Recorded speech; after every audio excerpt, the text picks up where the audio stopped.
All right, man, peace. So, brothers, the more that starts to be exposed pertaining to this Carmelo Anthony and Houston Rockets situation, all it does, in my mind, is confirm what I've been saying from the very beginning. That being that the only reason why the Houston Rockets signed Carmelo Anthony in the first place was as a favor to Mr. Chris Paul. I believe that they knew that from the very start it was never going to work because Carmelo Anthony is washed up. Daryl Morey and Mike D'Antoni knew it from the very beginning that this was never going to be a success. But they had to try to make it work to appease one of their superstars, that being Chris Paul.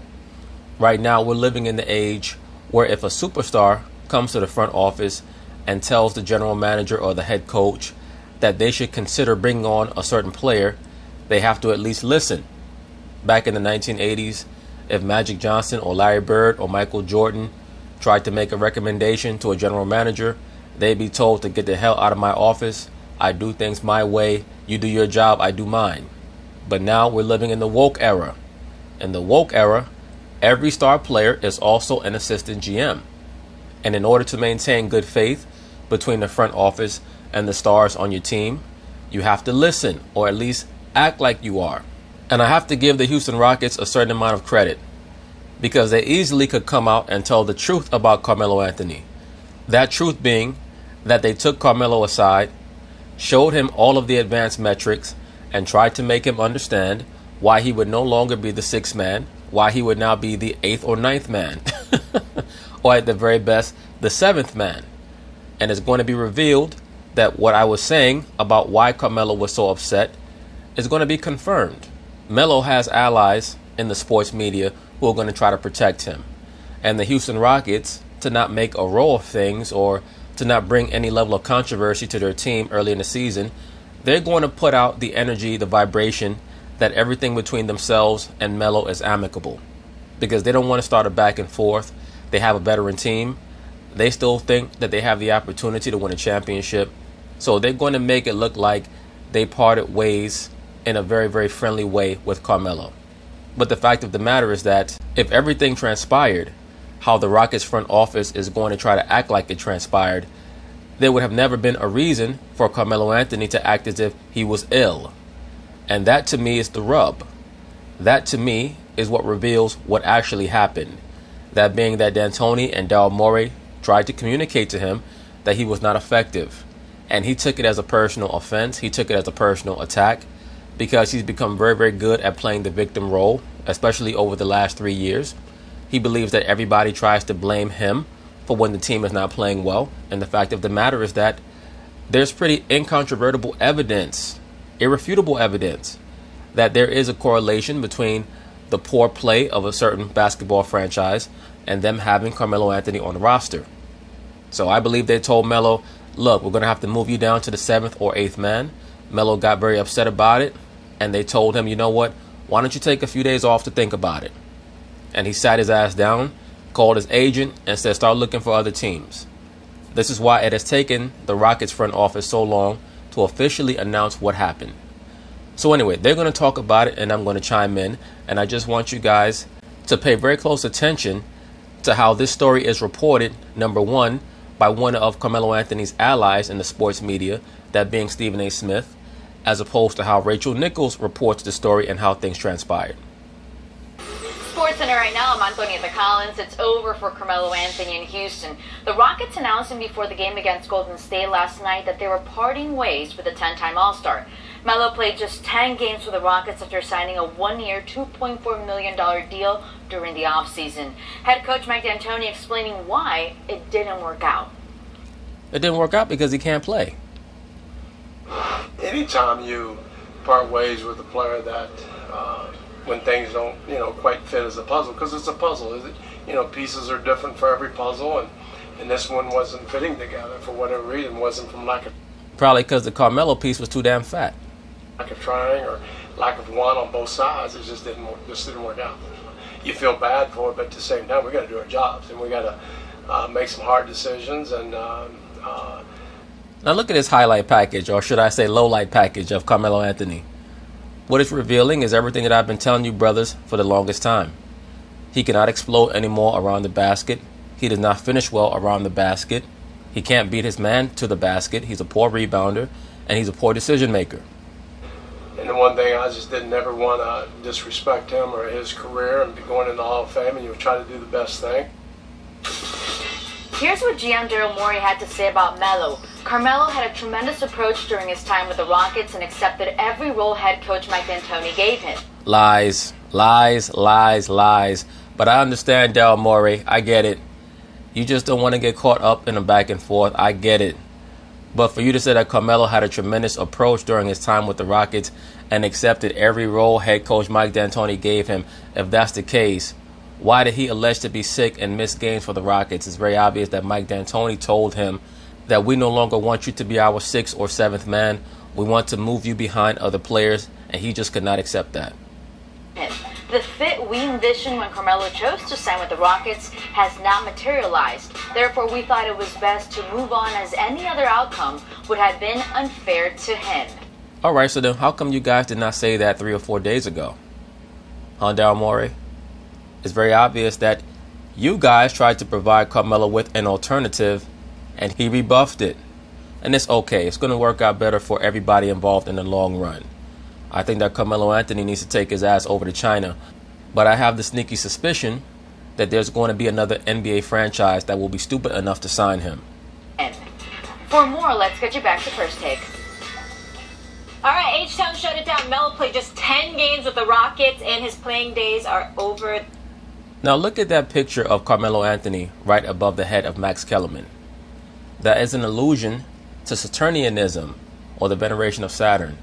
As you can see, he has the basketball spinning on top of his middle finger. I'm sure that many brothers will say, what are you talking about, or you're taking it too far. But the middle finger is known as the shaft of Baal. It's a phallic symbol. Remember, Baal or Asar was known for missing his phallus, his penis. That's where we get the symbology of the obelisk from. So the middle finger became correlated in the Babylonian Kemetic mystery school system with the shaft of Baal.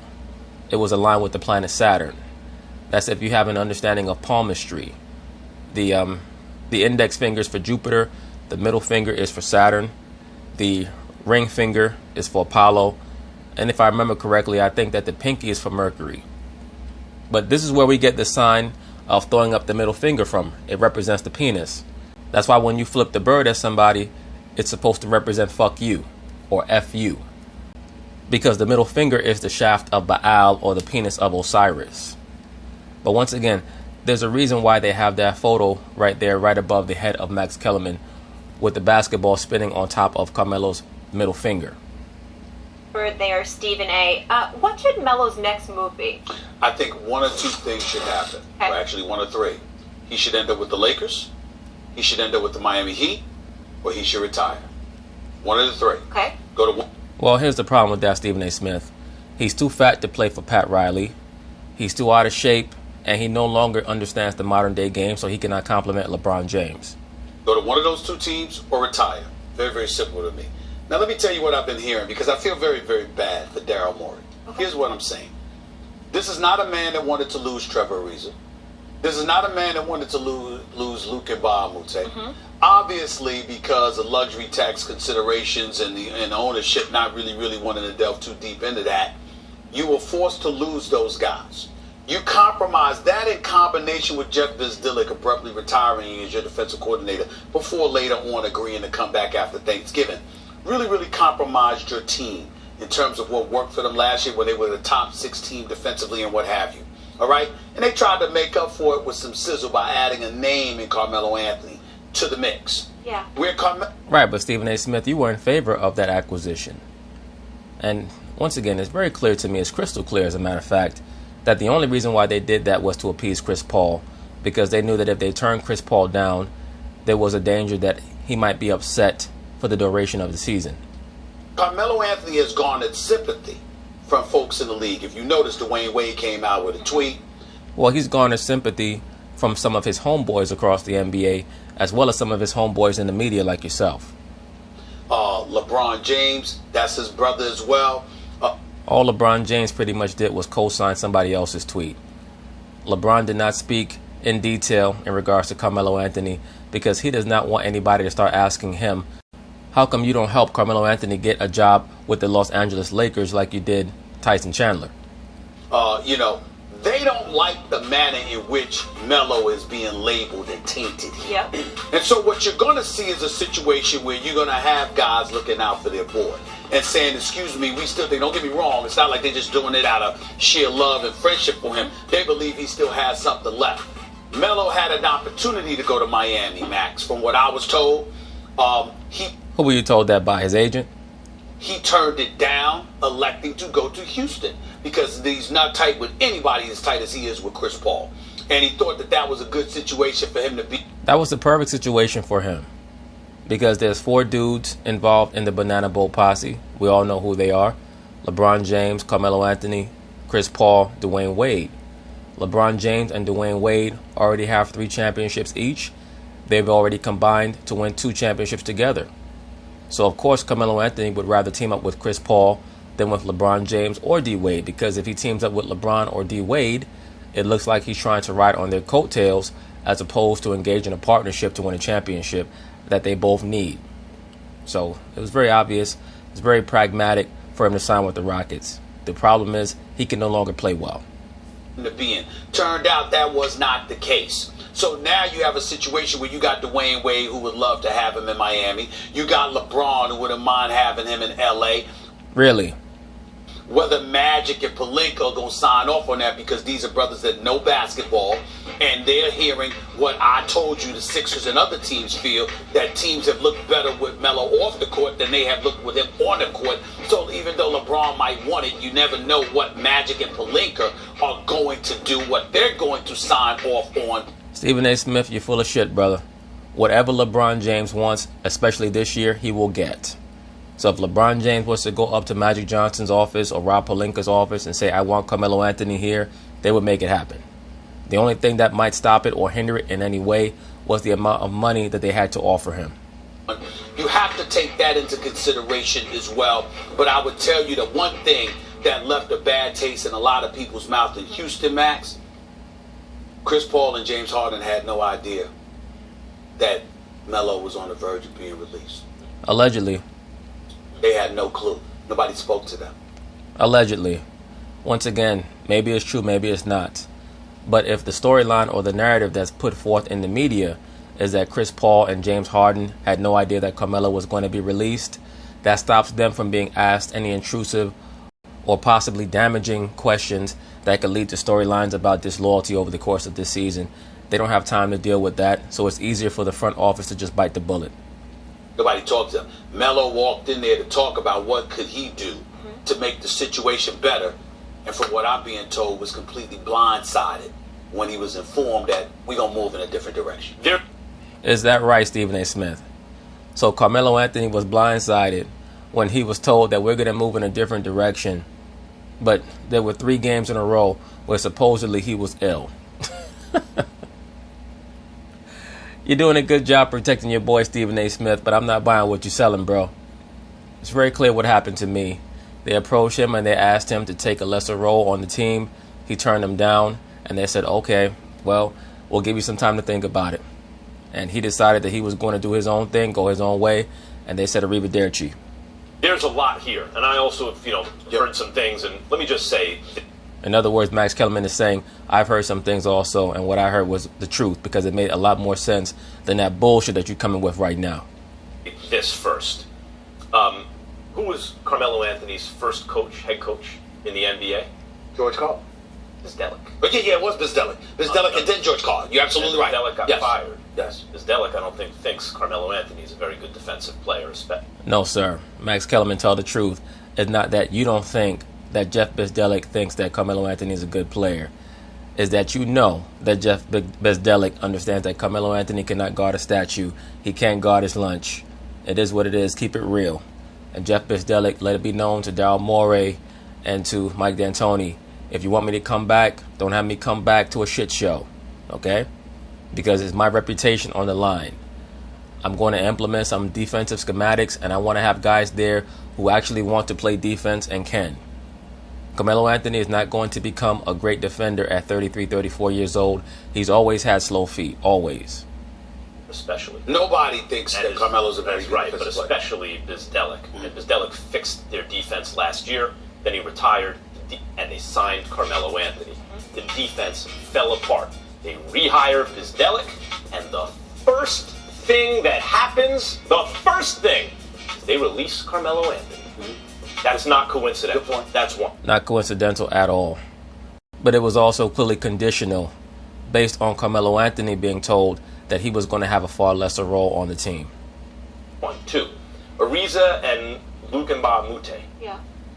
They lost them, and part of that is, number one, when a guy like Daryl Morey lets guys walk, that's partly because he believes, maybe not right now, but maybe over a couple-year contract, they'll be in decline, he'll be overpaying for them. When you give Harden and Chris Paul all that money, and then you have to pay Clint Capella, you have to be very careful about the complementary pieces, so I understand letting them go. The issue with the Rockets, to me, is actually ownership at that point. Because, well, they have the fourth highest payroll in the NBA, that should be plenty. Because, obviously, Daryl Morey's your GM. If you're the fourth highest payroll and Daryl Morey's your GM, you should do really well, and that's true. Who are they chasing in the West? The Golden State Warriors. Well, They're not really chasing anybody. They're chasing the idea of chasing the Golden State Warriors. They don't truly even believe that they can beat Golden State. they smashed last night. I'm getting to that. Who has the highest payroll in the NBA? The Golden State Warriors. Actually, it might be Miami. No, the Warriors, I believe, are Might be one. Miami. But anyway, they're either one or two. I believe they're one. But the point is, you're chasing the team in the conference that's better than you.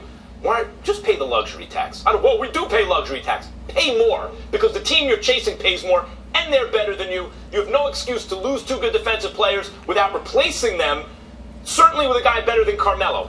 Well, let me say this, Max Kellerman, before you continue. You have to understand everybody's business model is different.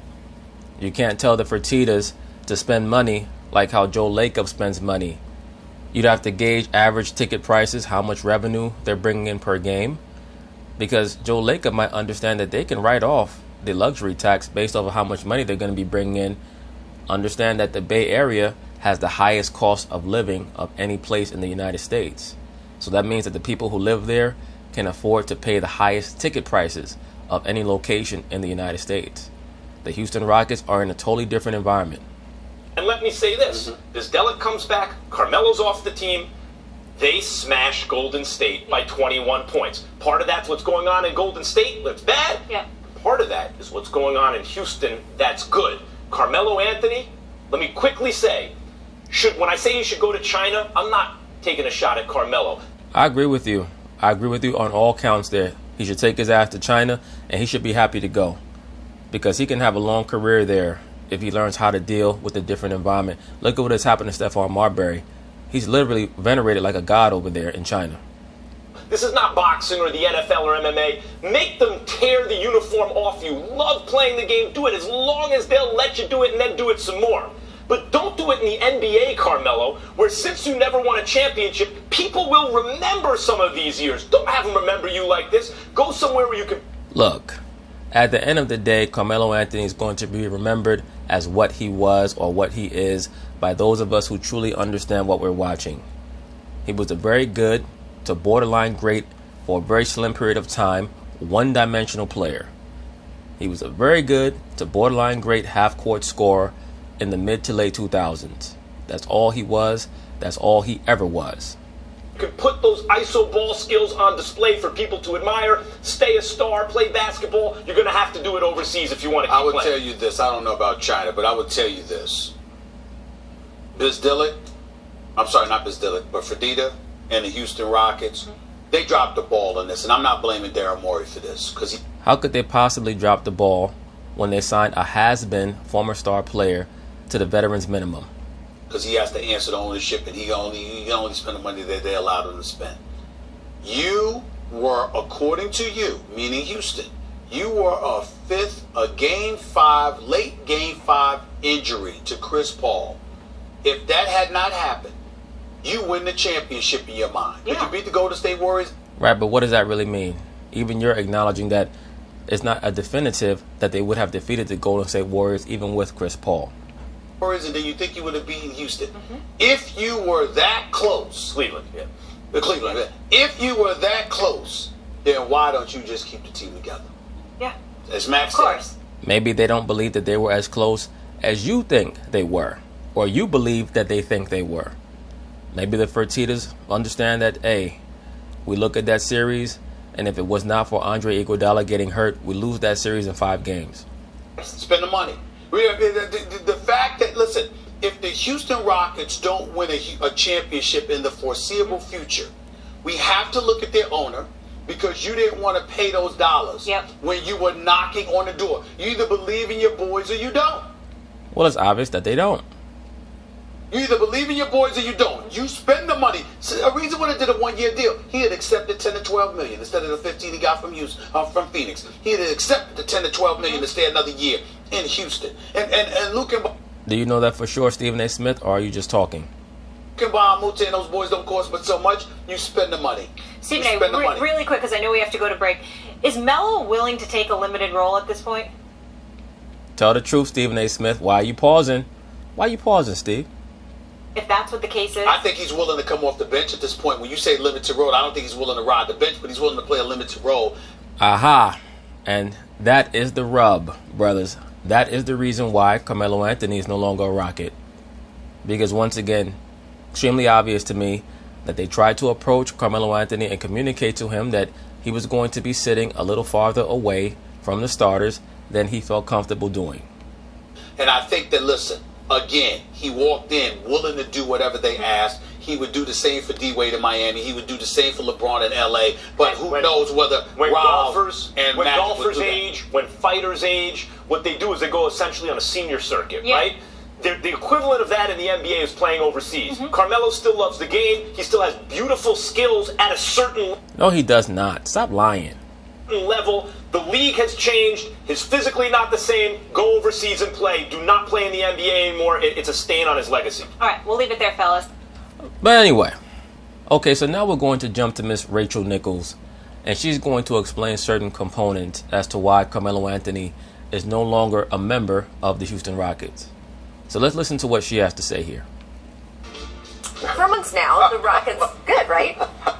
For months now, the Rockets have been defined by what they weren't. They weren't an offensive juggernaut anymore. They didn't seem to have a real shot at the Warriors anymore. They didn't have Trevor Ariza or Luke Mamute or assistant coach Jeff Bizdelik, which means they didn't have much of a defense anymore either. Then, as of yesterday, they didn't even have Carmelo Anthony anymore, officially. The two sides are, quote, parting ways, even though he'll technically remain on the roster as his reps try to find a landing spot for him. Last night, Coach Mike D'Antoni went to great lengths to note that Melo did nothing wrong in his time in Houston, saying, quote, "We tried to hit a home run. It just didn't work out." Basically, Melo had come into training camp fairly comfortable being PJ Tucker's backup, but he was willing to do it in the name of being on a contending team. When after 10 games, it was instead clear the future Hall of Famer would be buried even further on the depth chart behind an undrafted rookie on a 2-way contract, no one involved saw that working. There you go. There you go. Now we're finally getting to the truth. Once Carmelo Anthony was no longer guaranteed to be the sixth man, now that he had to be relegated farther down the depth chart, that is when he got upset. So all that nonsense that Stephen A. Smith was talking was complete bullshit. Name doesn't even get shut up. I was going to say, if you needed any convincing that it was the right decision on D'Antoni's part, that rookie, Gary Clark, There he is. was terrific. Hey, for those of you brothers who remember football back in the 1990s, late 80s into the 90s, you remember Gary Clark of the Washington Redskins, one of the most underrated wide receivers of all time. Is he in the Hall of Fame? If he's not, he should be. Gary Clark was a little dude, but he was a beast. He was an absolute beast out there on the football field. Terrific last night as the Rockets welcomed in the reeling Warriors. Clark knocked down threes. He was active on the boards. He even played actual defense, and he wasn't the only one. In a game where, for once, Golden State was the team that was defined by what was missing. Steve Kerr called his team, quote, spiritually depleted last night. Meanwhile, James Harden's... His team was spiritually depleted. Sounds like a man in a bad relationship. That's why I state that Draymond Green, he acts like a liberal black woman. He just sucks all the spirit out of everybody around him. dropping 27 is... I tell you what, boy. When Chris Paul retires, he's going to turn into a fat bastard real quick. as he's rounding back into form from a hamstring injury. And look at Chris Paul, active, engaged. Watch that. Jonas Jerebko has 10 or 11 inches on CP, but stripped him, sends the ball up court, and there is that eventual three. The play came in a second half that saw the Rockets leading by as many as 32 by the time the game wrapped. The Houston team that had started the season 1-5 suddenly had its 6th win in 8 games. And yes, that's a small sample size. And yes, as D'Antoni reminded his players post-game, he said, "Congratulations, guys. This win gets you up to 500 on the season." But it does seem this team is starting to find its identity, building on what they have instead of on what they don't. And for one night in November, that was a pretty good start. I get it. There you go. Yeah, Paul, how confident should the Rockets be after this win? This was kind of put on the schedule as it could be a signature win for them. Does it feel like that? Well, for the Rockets, they should feel very happy about their victory against the Golden State. They needed it. It always helps to defeat the Golden State Warriors to build up your confidence. And they just need to string together as many wins consecutively as they can. It was a great win for them. For one, they're starting to remember who they were. You know, they're getting their rhythm. Of course, they have the suspensions, the injuries, and now they're getting their rhythm. Everybody understands their role. And so, this is what we expected the Rockets to be coming into the season. So I feel like they're getting a rhythm, they're getting confident, and, they're going to be that team to give Warriors problems down the line. Well, how far down the line are you talking about? Because, as we know, Chris Paul always gets hurt in pivotal moments. And guys don't get healthier as they get older. They get less healthy. The man is trying to speak. No, but being a distraction. you guys are distracting me with the stuff you put on the screen. Did you see what the bio said? Oh, I didn't see it. It's a new feature here at the Jumper. Our bio boxes for our players. Here is Paul Pierce. Look at yours. Oh, yeah. No, the last one. Better than this one. Thank you. Control room. Yeah. Go ahead. We do a great show here. Yes, we do. So first of all, yes, absolutely great win. Regardless of the Warriors are going through stuff or not, the Rockets have been going through stuff, and they needed something to show that, okay, the struggles early in the year were not a big deal. We can get this under hand. The offense, as we just saw in the graphic, I always expected to get back to normal because, as we talked about before, they had great shot quality according to Second Spectrum stats. It's just they weren't making them. But we trust Eric Gordon and Chris Paul and James Harden. They're going to start making these shots sooner or later. Now, when Amin El-Hassan states that Second Spectrum is asserting that the Houston Rockets were getting some of the best shots of any team in the league, they just were not making them. What that means is that they were getting great penetration from Chris Paul and James Harden. Because once you get great penetration, you get the defense to collapse on you, and then you can kick out for wide open shots. But defensively, they did a good job, and I think this is the time to debut the new segment. It's called What's a Video Coordinator? Always a Video Coordinator. That's right, ladies and gentlemen. All your favorite people in there who weren't players, we started a video. Take a look right here. PJ Tucker plays up on Kevin Durant. That's while Chris Paul sags to the nail. Why? Because Draymond's not a shooter. We're going to let him shoot. We want that shot. That's the shot that we want to get. Here, on the other hand, you got Klay Thompson coming off the down screen. Chris Paul knows he's got to switch. He runs out, exaggerated. I'm going to run him off the line. And make or miss right there, the Rockets won that possession. They won it because he didn't take a three. Well, the number one reason why they won that possession is, like you said, he didn't take a three. But when you watch players in the NBA today, they look so uncomfortable when they're taking a jump shot other than a three-pointer. If you force them off that three-point line, they look so uncomfortable pulling up for a mid-range jump shot. So last night was the first time since 2013 the Warriors starting lineup did not make a single three-point shot. That comes from excellent defense, but more than that, focused defense. We know who are we don't. Well, it comes from excellent defense and unfocused offense. The Golden State Warriors, they did not show up to play the Houston Rockets last night for whatever reason, but we know what the reason was. Liberal black woman Draymond Green detonated their locker room.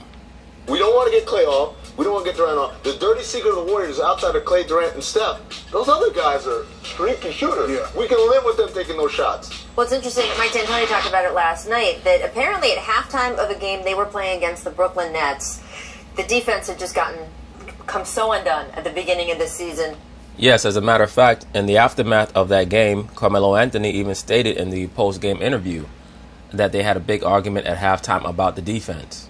season that they had a pretty angry exchange between the players just trying to hype each other up and saying, this isn't acceptable, we can do better, and they came out in the second half, and since then have played, I don't want to say lockdown defense, but really strong defense in several. There you go. Over 100 points and still win. And still, there we go. And that's been, to me, like a notice. I mean, that has been such a big ingredient in these past couple wins. And I do think, Paul, you're right. Look, we don't know what's going to happen in the spring. Will these teams meet in the Western Conference Finals? And if they do, is a game in November going to matter? Right. But if you've No, Rachel Nichols, it won't matter. And yes, these probably will be the two teams that meet in the Western Conference Finals. I mean, unless LeBron James just has a great series against the Rockets, that would be a great playoff matchup.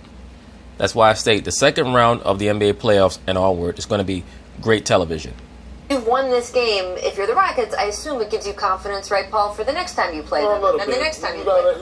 It's just a confidence booster for them moving forward in the season because they know they're going to have to deal with the Warriors full strength if they want to beat them, and that means having to step out there and possibly boogie in the playoffs. So this is just a confidence booster just for their own right now, for them, just for them to get going. They beat Denver on the road the other night. This win, it's just a little momentum. We're getting quality wins on the schedule. That's it. They're just trying to pile up some wins. And if you spend time with them early in the season, you could just tell that swagger they had last year wasn't there. So maybe this is start to sort of build them then through that. But anyway, that's basically it on that.